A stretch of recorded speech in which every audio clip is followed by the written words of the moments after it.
ഷംനാസ് വ്ലോഗിലേക്ക് എല്ലാവർക്കും സ്വാഗതം. ഇന്ന് വളരെ ടേസ്റ്റിയായ ചായക്കടിയായാലോ? നമുക്ക് കുഴക്കും പരത്തും ഒന്നും ചെയ്യാണ്ട് ഒരു അടിപൊളി ചായക്കടിയാണ്. റംസാനൊക്കെ അല്ലേ വരുന്നത്. നമുക്കൊരു സ്പെഷ്യൽ ചായക്കടിയായാലോ? എന്ന വീഡിയോയിലേക്ക് എടുക്കാം.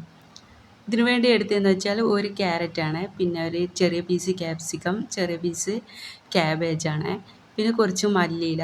ഇതൊക്കെ എൻ്റെ അടുത്ത് നിന്ന് മിക്സായി പോയി, അതാണ്. പിന്നെ ഞാൻ എടുത്തതെന്ന് വെച്ചാൽ 2 ഉള്ളി, ഒരു പച്ചമുളക്, ചെറിയ പീസ് ഇഞ്ചി, 2 വെളുത്തുള്ളിയാണ്. ഇനി നമുക്ക് ഉള്ളിയൊക്കെ ഈ രൂപത്തിലാണ് കട്ട് ചെയ്തെടുക്കേണ്ടത്.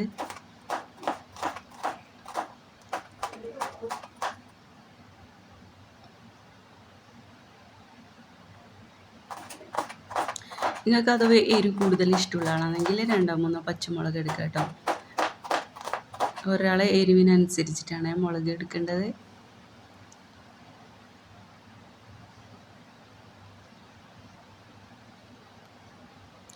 ഇനി നമുക്കൊരു പാൻ വെച്ച് അതിലേക്ക് കുറച്ച് വെളിച്ചെണ്ണ ചേർത്ത് നമുക്കിതൊക്കെ ഒന്ന് വഴറ്റിയെടുക്കണം.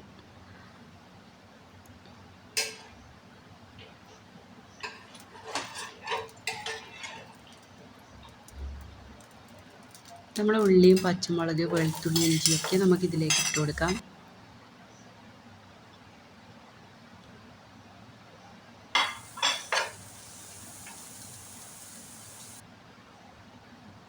ഇതിലേക്ക് ഞാൻ എടുത്തതെന്ന് വെച്ചാൽ ഒരു ക്യാരറ്റാണ്, കുറച്ച് മല്ലിയില, ചെറിയ പീസ് ക്യാപ്സിക്കം, ചെറിയ പീസ് ക്യാബേജാണ്. ഇതൊക്കെ ഇതുപോലെ ചെറിയ ചെറിയ പീസാക്കിയിട്ട് തന്നെ എടുക്കണം.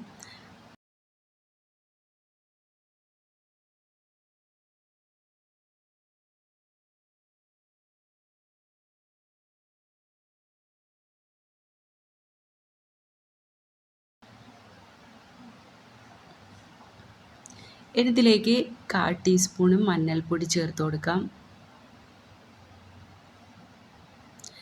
1/4 ടീസ്പൂൺ ഗരം മസാല പൗഡറും കൂടി ചേർത്ത് കൊടുത്തിട്ടുണ്ട്. ഇനി നമുക്കിതിലേക്ക് ആവശ്യത്തിന് ഉപ്പ് കൂടി നമുക്ക് ചേർത്ത് കൊടുക്കാം.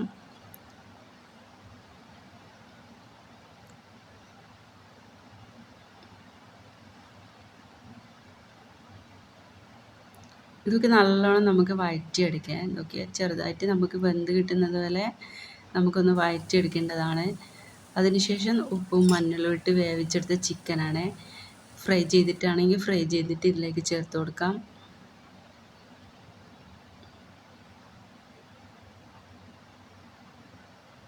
നമ്മൾ ഉള്ളിയും മസാല ഒക്കെ വെന്തതിന് ശേഷമാണ് ചിക്കൻ ഇതിലേക്ക് ചേർത്ത് കൊടുക്കേണ്ടത്.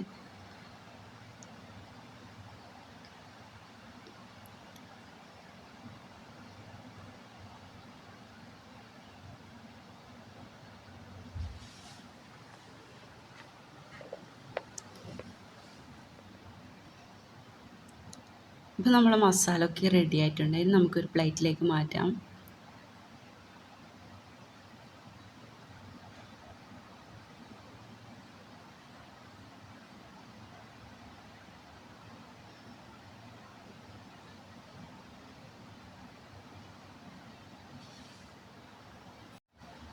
ഇനി ഇതിലേക്കുള്ള മാവ് റെഡിയാക്കാം. ഞാൻ മൈദപ്പൊടിയാണ് എടുത്തത്.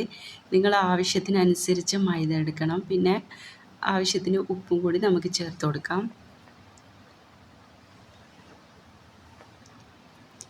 ഇനി ഇതിലേക്ക് നമ്മൾ അല്പം വെള്ളം ചേർത്ത് നമ്മൾ ദോശ മാവിനൊക്കെ കലക്കുന്നത് പോലെ നമുക്ക് കലക്കിയെടുക്കാം.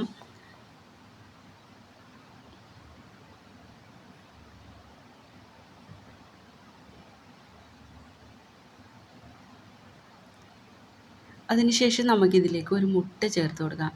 മുട്ട ചേർത്ത് കൊടുത്താൽ നമ്മൾ ദോശയൊക്കെ തിരിച്ചും മറിച്ചും ഇട്ട് കൊടുക്കാനൊക്കെ എളുപ്പമാണ്.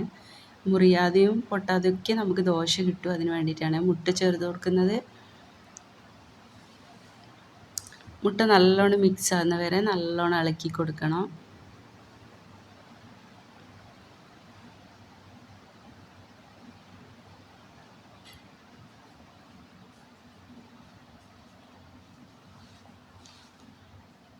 അപ്പോൾ നമ്മൾ മാവ് നല്ലോണം റെഡി ആയിട്ടുണ്ട്. ഇനി നമുക്ക് ഒരു പാൻ വെച്ച് അതിലേക്ക് ആദ്യം കുറച്ച് വെളിച്ചെണ്ണ ഇട്ടതിന് ശേഷം നമ്മൾ മാവ് ഇതുപോലെ നമ്മൾ സാധാരണ ദോശയൊക്കെ ചുടുന്നത് പോലെ നമുക്ക് ഒഴിച്ചു കൊടുക്കാം.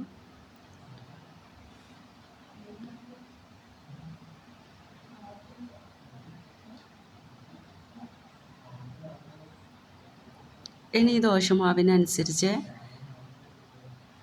മസാല നമുക്ക് ഇട്ട് കൊടുക്കാം.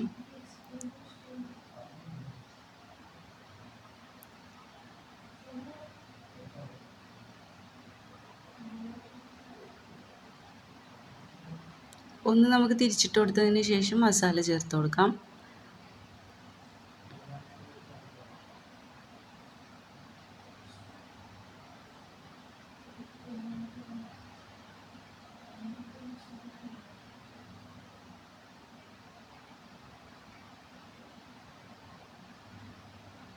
ഇനി നമ്മൾ ഈ ദോശേൻ്റെ ചുറ്റിലും നമുക്ക് കുറച്ച് മാവ് കലക്കിയ മാവിന്ന് കുറച്ചെടുത്ത് വെച്ചതാണ്. നമുക്കിതുപോലെ ചുറ്റിലും മാവാക്കി കൊടുക്കണം. എന്നാലേ നമുക്കിത് മടക്കി നമ്മളെ ചിക്കൻ റോളിൻ്റെ രൂപത്തിൽ നമുക്ക് എടുക്കാൻ കഴിയും.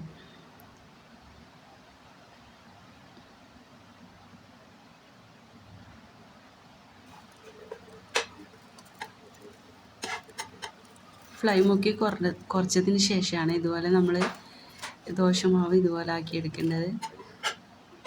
നമുക്ക് ഇതൊരു പ്ലേറ്റിലേക്ക് മാറ്റി ഇത് റെഡി ആയിട്ടുണ്ട്. അടുത്തതും ഇതുപോലെ ഞാൻ ചെയ്ത് കാണിച്ചു തരാം.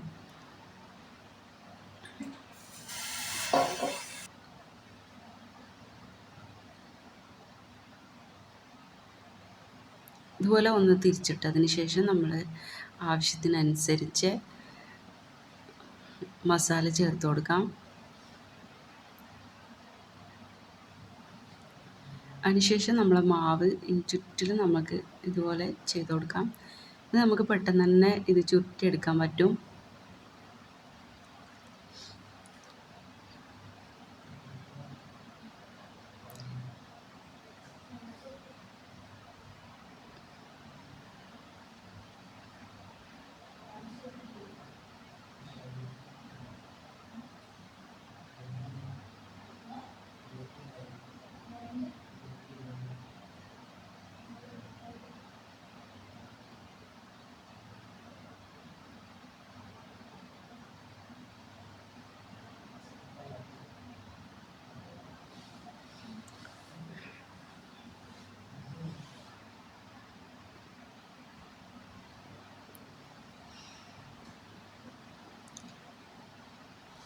ഇപ്പം ഞാൻ ബാക്കിയുള്ളതൊക്കെ ഇതുപോലെ ഞാൻ ചെയ്തെടുത്തിട്ടുണ്ട്. ഇനി നമുക്ക് ഒരു മുട്ടനെ കൊണ്ട് നമുക്കിതൊക്കെ ഒന്നുകൂടി നമുക്ക് ഫ്രൈ ചെയ്തെടുക്കാനുണ്ട്. അതിന് വേണ്ടിയിട്ട് ഒരു മുട്ട എടുത്തതിന് ശേഷം ഇതുപോലെ നല്ലോണം മിക്സാക്കി കൊടുക്കാം. അതിനുശേഷം ഒരല്പം ഉപ്പ് ചേർത്ത് കൊടുക്കാം. പിന്നെ മല്ലിയിലൊക്കെ ചെറിയ പീസാക്കി കട്ട് ചെയ്തിട്ട് നമുക്കിതുപോലെ ഇട്ട് നല്ലോണം മിക്സാക്കിയതിന് ശേഷം ഒരു പാൻ വെച്ച് അതിലേക്ക് കുറച്ച് വെളിച്ചെണ്ണ ആദ്യം നമുക്ക് ആക്കി കൊടുക്കാം. അതിന് ശേഷം എല്ലാം ഒന്ന് ഇതുപോലെ ഇതിലേക്കൊന്ന് മുക്കിയെടുത്തിട്ട് ഓട്ടിലേക്ക് ഇട്ട് കൊടുക്കാം.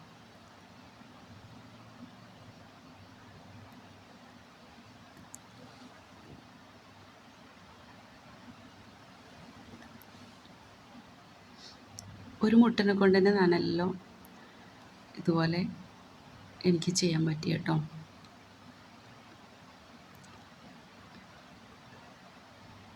ഇനി മുകളിൽ വശം വരുന്നിടത്ത് നമുക്ക് ഈ മല്ലിയിലയും ബാക്കി വരുന്നതൊക്കെ നമുക്ക് ഇതുപോലെ ചെയ്ത് കൊടുക്കാം.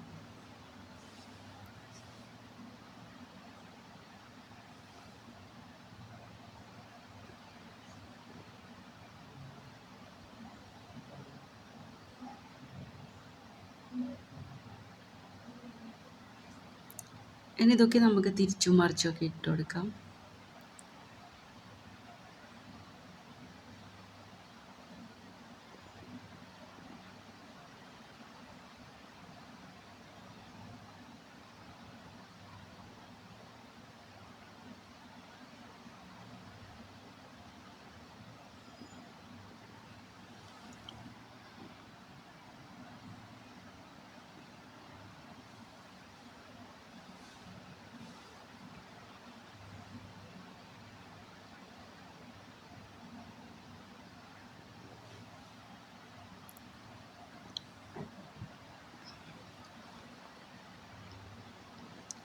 ഇപ്പം നമ്മളെ അടിപൊളി ചായക്കടി റെഡിയായി കേട്ടോ.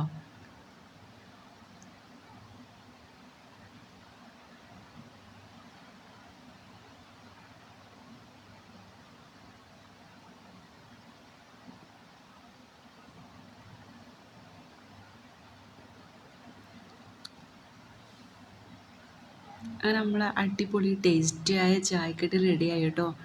നിങ്ങൾക്ക് എൻ്റെ ചാനൽ ഇഷ്ടമായെങ്കിൽ സബ്സ്ക്രൈബ് ചെയ്യാനും ലൈക്ക് ചെയ്യാനും ഷെയർ ചെയ്യാനും സപ്പോർട്ട് ചെയ്യാനൊന്നും മറക്കരുതേ. അടിപൊളി ടേസ്റ്റാണ്. നിങ്ങൾ ഇതുപോലെ ഒന്ന് ട്രൈ ചെയ്ത് നോക്കണം, എന്തായാലും ട്രൈ ചെയ്ത് നോക്കണം.